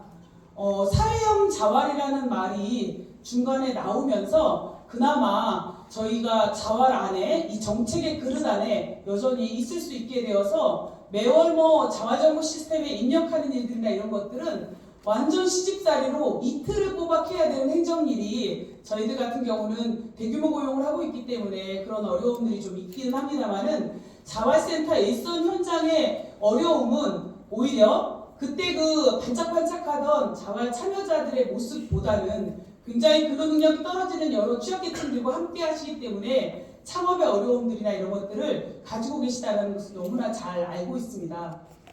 그러므로 그렇기 때문에 아까 이제 자활기업의 규모가 굉장히 작아지는 이야기도 숫자가 작아지고 있는 이야기도 있지만 괜찮은 영역에 자활기업들이 많이 출연하지 못하는 이런 어려움들도 말씀하시는데요. 아까 발제자께서 말씀하셨던 B2C에 대한 이야기도 하고 있지만 저희 자활기업들은 모호한 정체성에 실은 시달리고 있다는 건 너무나 잘 알고 계십니다. 여전히 자활센터의 기관장님들도 어디 나가셔서 활동하실 때 자활센터가 뭐 하는 곳이냐고 아직도 물어보는 미개인들이 있는 시대를 우리는 살고 있기 때문에 자활기업으로서의 정체성이 정말 어려운 것이기도 한데요. 그래서 저는 자활기업이 B2C에서 승부 보는 건 맞지 않다고 생각합니다. 어쩌면 두 번째 소발제에서도 센터장님께서 말씀하신 것처럼 공공 영역 안에서 보호된 시장 안에서의 일자리들이 계속 만들어지는 것이 우리 사회의 공공성에 기여하는 일이기 때문에 굉장히 신박한 아이템으로 자활기업이 2명, 3명의 작은 사업장들이 나와서 이 시장에서 불같이 타오르다가 어느 날 그냥 재가 되어서 남는 것이 아니라 우리 사회의 틈새에 지속 가능한 영역들을 찾아가는 기업으로의 아이템들이 과거에 5대 표준화 사업이 있었다라고 하면 10대, 15대 표준화 사업들이 정책적으로 계속 제한되어서 가령 예를 들어서 카페나 이런 사업단들도 너무나 우리가 잘 알고 있는 방식대로 공공기관에 입점하는 방식이라든지 이런 것들을 역량 있는 자활센터만 선택하는 것이 아니라 그런 사업장들에서 할 수 있는 아이템들만 여기서 자활기업에서 육성되는 것이 저는 지금에 와서 어차피 자활기업에게 자활 참여자에게 생계비를 주느냐 이 딜레마에서 우리가 자유로워지고 이분들이 아까 자존감에 대한 이야기를 했는데 지금 자활 근로 참여자들의 영세한 분들이 정말 어디 취업할 때가 취업이 훨씬 더 일반 취업이 많고 창업이나 이런 것들은 가히 엄두도 못 내는 이런 분들이라고 하지만 저는 그런 보호된 시장 안에서 일할 수 있는 것들이 있다면 저희 그 시대에 오셨던 분이 20년 넘게 휴먼케어에서 일할 수 있는 그런 가능성이 되지 않을까라는 생각이 듭니다. 그런 면에서 자활 사업의 아이템들이 창업을 할 수 있는 이런 것들을 만드는 데 있어서 저는 이제 본격적으로 초기 단계에 아주 창업 단계의 여러 작은 기업들에 대한 얘기를 좀 먼저 드려보겠습니다. 그 자활센터에서 자활기업을 지원한다라고 이야기를 하게 되는데 굉장히 조금 이게 애매모호한 것 같습니다. 실무자들이 창업을 하는 데 있어서 근로만 아까 이제 센터장 말씀하시던데 자활 참여자들은 노동을 하고 행정적 지원이나 이런 것들은 다 실무자들이 지원을 하다가 이제 자활기업으로 나가면 광역자활센터도 자활기업을 지원해야 되는 역할이 있는 거고 우리 자활센터의 실무자분도 자활사업 지원을 실무를 한 분은 하실 거라고 생각하는데 전 그거를 좀 고리를 끊어야 될 거라는 생각이 듭니다. 그럼 어떡하니 정말 그 찬바람을 다 맞아가면서 우리 자활기업들이 갈 거냐라고 했을 때 이때 바로 자활기업이 나오는 겁니다. 자활기업 협회가 나오는 거죠. 자활기업 협회는 작은 기업들이나 이런 같은 성장 과정의 애로사항들을 겪었기 때문에 이들의 연대와 협력이 굉장히 유효한데 현재 저희 자활기업 협회 충북 지부 같은 경우도 자활기업의 협회의 실무자를 자립적으로 지원할 수 없는 상황이고, 그래서 저희 기관에서 실무자 하나를 내서 자활기업협회에서는 정말 미미한 금액으로 지원을 하고, 이 사람이 기관의 일도 하지만 충청북도의 자활기업들을 모두 지원할 수 있는 이런 일들을 하고 있습니다. 아까 이제 지원에 대한 얘기를 하면서 광역자활에서 사업개발비라든지 뭐 여러 가지 정책적인 지원들을 이제 하게 되는데, 저는 이제 모법인이라든지 광역자활센터에서는 광역에서는 실은 평가 같은 거, 그리고 사업개발비 공모사업이나 이런 행정적인 지원 사업의 플랫폼 역할을 하는 게 맞지, 이 자활기업을 지원한다는 건 아마 그 내용을 얘기하는 거겠죠. 그런데 포괄적으로 지원이라는 용어를 여러분들은 쓰시는 걸 겁니다. 하지만 영세한 자활기업들은 당장 행정이나 이런 것들을 충분하게 할 수 없기 때문에 저희들이 자활기업협회에서 했던 일들은 뭐냐면, 서울과 경기를 중심으로 협업화 지원 사업에 지원을 받아서, 이거는 이제 사회적 기업 지원이었었는데요. 이런 것들을 통해 가지고 영세한 자활기업들의 공유 행정 서비스라고 하는 협업화 지원 사업들을 운영해서 올해 이제 5년 차를 맞이합니다. 이것은 정말로 우리가 긁고 싶은 데를 긁어주는 거죠.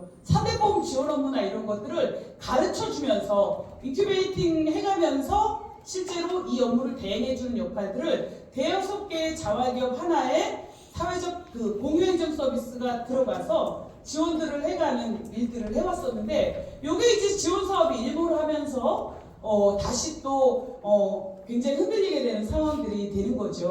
그래서 저는 이 소규모 초기 창업 단계의 자활기업들에게는 같이 동형배에 같은 고민을 하고 있는 연장선상의 지원이 필요한데, 이거는 미안하지만 광역센터나 지역의 자활센터가 대응해주기 어렵다라고 생각합니다. 그래서 공유행정 서비스 사회적 협동조합처럼 자치조직으로 만들었을 때 지원이 끊기게 되면 일몰하는 이런 형태가 아니라 지속 가능하게 지원 체계를 만드는 것이 저희들에게는 가장 필요한 일입니다. 야, 또 지원이 광역센터가 그 역할을 하는데 또 지원센터가 너희들은 필요하냐? 라고 얘기하는데, 저희가 뭐 화려한 이런 것들을 이야기하는 것이 아니라 지부 사무국에서 그 일을 하면 좋겠다라고 생각합니다. 자활기업 협회 지부가 강화되고 각 자활기업의 연대와 아까 홍보, 마케팅 이런 이야기도 했는데, 동시대에 있는 규모별 지원들을 할 수 있는 가장 맞춤형 파트너는 여러분 자활기업 협회라는 것을 기억해 주셨으면 좋겠습니다. 이러기 위해서는 자활기업 협회의 법적 근거가 굉장히 중요합니다. 매년 3년마다 정부 차원의 뭐 이렇게 자활기업 지원 3개년 계획 있죠. 기본 계획 있죠. 이런 것들이 나오는데, 여기 안에 이제 자활기업 협회는 명시되어 있습니다. 그렇기 때문에 법적인 조직이 되는 건데, 우리 자활기업 협회는 이게 명시되어 있지 않기 때문에 당사자의 조직인 자활의 꽃이 자활기업이라고 했으면 자활기업 협회에 대한 명시가 분명히 기본 계획에 나와 있어야 하고, 그 기초생활보장법의 개정을 통해서 법적 근거를 가지는 자활기업 협회가 영세한 자활기업들에게 맞춤형 지원을 해줄 수 있는 전문 인력 지원도 5명 이상 사업장에 지원하기로 하셨었는데, 5명 안 되는 사업장이 더 많다는 것을 여러분 너무나 잘 알고 계십니다. 그런 자활기업들에게 맞춤형 지원을 해주는 자활기업 협회를 기반으로 하는 지원센터가 만들어졌으면 좋겠다라는 제안을 드립니다. 그러면 다음으로 이제 성장기의 이런 자활기업에 대한 말씀을 드렸고요. 다음으로는 조금 어느 정도 성장하는 자활기업에 대한 지원에 대한 이야기를 하겠습니다. 자활기업의 성장을 지원한다, 성장하는 자활기업들을 중간 단계에 있는 지원한다라고 하는 것은 무슨 뭐 이들에게 어떤 지원을 해줄 건가 이런 것보다 사회적 경제의 생태계를 복원하는 일들이 굉장히 중요하게 다가옵니다. 자활기업이 뭐 하는 건지, 어떤 일들을 하고 있는 건지를 우리 사회가 이해할 수 있도록 하는 여러 가지 다양한, 아까 이제 소규모 기업의 경우는 홍보나 이런 것들이 굉장히 어렵다라고 했는데요. 이런 것들을 외연을 우리 사회의 생태계를 바꾸는 일들을 우리 사회적 경제의 맏형이라고 하는 우리 자활센터들이 지역사회에 나와서 이런 인식들을 고양시키는 일들을 해주셨으면 좋겠습니다. 오늘과 같은 정말 의미 있는 이런 포럼도 정기적으로 하는 거, 아까 협의자님이 말씀하셨던 것처럼 저도 자활에서 20년 넘어가는데 매년 늘 공부하는 자활이어서 너무나 자랑스러운데 우리끼리 공부한다는 게 정말 한계인 것 같습니다. 여기에 복지부가 와야 하고 지자체의 담당자들이 와서 자활이 어떤 정책을 얘기하고 있는지를 들어야 하고 이것이 소통되면서 사회적 경제 생태계는 더욱더 단단해질 거라는 생각을 하고 있는데요. 마지막으로 제가 말씀드려야 되는 이 성장 단계의 자활기업입니다. 하나만 더 말씀드리고 가도 되죠? 그게 뭐가 있냐면 아까 이제 퀘스천마크가 그럼 너네 무슨 사업 하자라는 거냐? 자활은 계속 이제 자활근로 참여자들은 굉장히 영세한데 여기다가 어떤 사업을 그럼 만들자라는 것이냐가 어쩌면 우리 센터의 가장 큰 관심일지 모르겠는데요. 저는 이제 여기 즐거운 밥상이라고 하는 자활기업 대표님하고 같이 앉아있다가 그분이 조금 먼저 나갔는데 이런 이야기를 하는 겁니다. 즐거운 밥상에는 납품이 겁나게 많이 들어온답니다. 이제 사회적 행복도시락이나 사회적 협동조 행복도시락과 협력해가면서 이런 자재나 이런 것들의 물류에 대한 통일 이런 것들도 만들었고 서비스의 품질은 굉장히 높아졌다는 건 이제 우리도 잘 알고 있는 주제 사실인데 작게 들어오는 물품을 못 한다는 겁니다.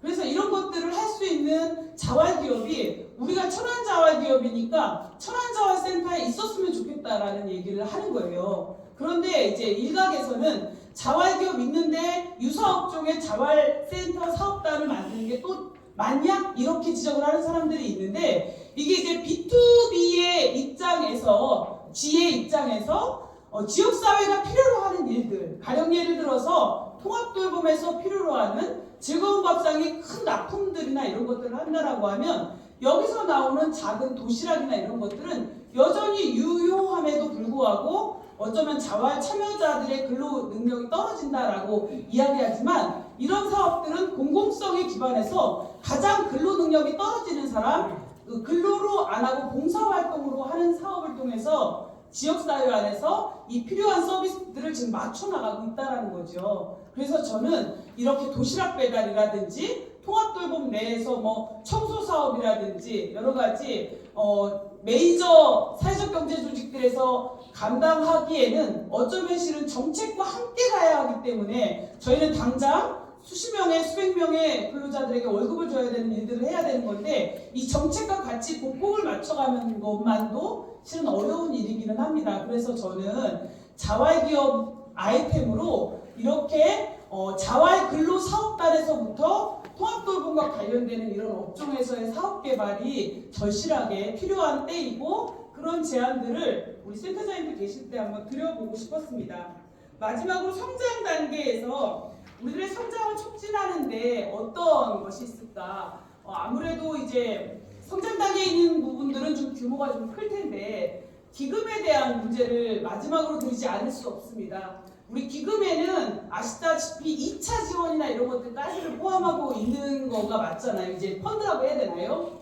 잘 모르겠는데 이 펀드 같은 것들이 현실적으로 지원이 되어야 되는데 규모별, 성장 단계별 지원에 대한 이야기를 우리는 여지껏 하고 있지만 기금은 성장하고 있는 자활기업의 규모를 맞추지 못합니다. 휴먼케어는 24억 대출 자랑인데요. 24억 대출을 하다가 이제 18억까지 내려왔는데 자활기업에서 가장 유력한 자금인 저희들의 정말 든든한 지원군인 자활기금으로서의 지원은 2억을 받고 있습니다. 이게 맥시멈인 겁니다. 이런 것들이 어느 정도 전체 가지고 있는 부채에 대한 지금 이율이나 이런 것들이 있기 때문에 2차 지원이 저는 지금 너무나 절실한 상황이어가지고 우리 지자체에 또 이 책을 가지고 가서 보여주면서 여러분은 2차를 지원해줘라 우리한테 라고 이야기를 하는데 전혀 먹히지 않는다라는 거죠. 그래서 복지부 지적도 받으셨다라고 얘기하는데 자활기금을 사용하는 데 있어서 진짜 획기적인 이런 이자는 이제 없는 겁니다. 그렇기 때문에 이것들을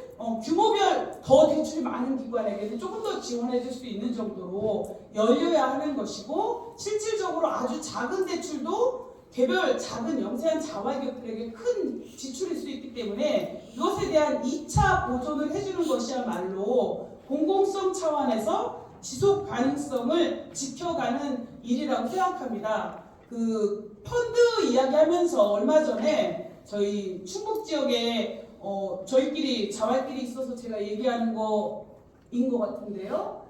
제천자활센터에서 자활글로 수익금 사고가 있었습니다. 어마어마한 금액이었다고 제가 들었었고, 그런데 이것을 저는 굉장히 심각한 문제라고 생각합니다. 관리 책임에 대한 법인의 문제도 있을 거고, 여기 안 오셨겠지만 기관의 책임도 있었을 거라고 생각합니다. 모두 현장에서 굉장히 애를 쓰고 있는데 이런 문제들이 일어났을 때 정말로 아주 조용하게 기사가 나오지 않고 끝나더라고요. 누워서 침 뱉기기 때문에 이런 이야기들을 우리가 하지 않고 있는 것은 아닌가. 우리 자활센터들의 저희들에게는, 자활기업에게는 기업은 당장 현업에 대한 일들을 책임져야 되는 단위이다 보니까 자활정책은 이런 자리 혹은 자활센터의 협력을 통해서 해결을 해 나가야 되는 일들인 건데요. 그런 기금을 어떻게 투명하게 관리할 건가? 이런데 누수, 정말 저는 되게 6년 이상 이런 사고가 이어졌다라는 것에 경악을 금치 못했었는데, 이런 사고가 저는 전국에 제천만 일어나고 있는 일이 아닐 수도 있다라는 생각을 합니다. 그래서 그런 부분에 대해서 우리가 스스로 자성하면서 마지막으로 제가 드리고 싶은 말씀은 제도적 동영화에 대한 얘기인데요. 우리 자활센터가 저는 지역사회와 계속 활용하면서 사회적 경제의 생태계를 만드는데 선두주자가 되어야 한다고 생각하는데, 지역에서 자활센터 실무자들을 만나기가 굉장히 어렵습니다. 아시는 것처럼 여기 박소진 대표님 나와 계시는데, 사회적 기업 협의회장을, 자활기업 협회장을 하시고 나서 또다시 하고 계시고요. 저희 사회적 경제 조직에서는 지역사회 안에서 필요한 일들을 2개, 3개, 저희가 감투조해서 이러는 거 아니거든요. 그런데 그 역할을 우리가 감당해야 되기 때문에, 그래야 우리 사회적 경제가 더더욱 우군이 많아지는 시대가 될 거라는 믿음을 가지고 두목세목 해가면서 뛰어가고 있는데, 지역 자활센터들의 지역사회 참여는 굉장히 저는 저조하다라는 생각이 듭니다. 그래서 우리 기관장님들 뿐만 아니라 실무자들도, 어쩌면 자활 근로자들도 지역사회에 계속 나와서 참여를 하면서 공무원이라도 한 번 더 만나보고 지역의 다른 센터 사람들을 한 번 더 만나보면서 어느 날 내가 자활기업 3인 사업자의 대표가 되었을 때 나는 이렇게 하리라 라고 하는 그런 근성을 가지지 않을까라는 생각이 들어서, 활류하고 소통하는 우리 지역 자활 그리고 자활 환경이 되었으면 좋겠다는 말씀으로 마무리하겠습니다. 감사합니다. 시간이 많이 오버돼서요. 15분 있다가 45분에, 죄송합니다. 45분에 바로 시작하겠습니다. 쉬었다가 45분에 시작하겠습니다.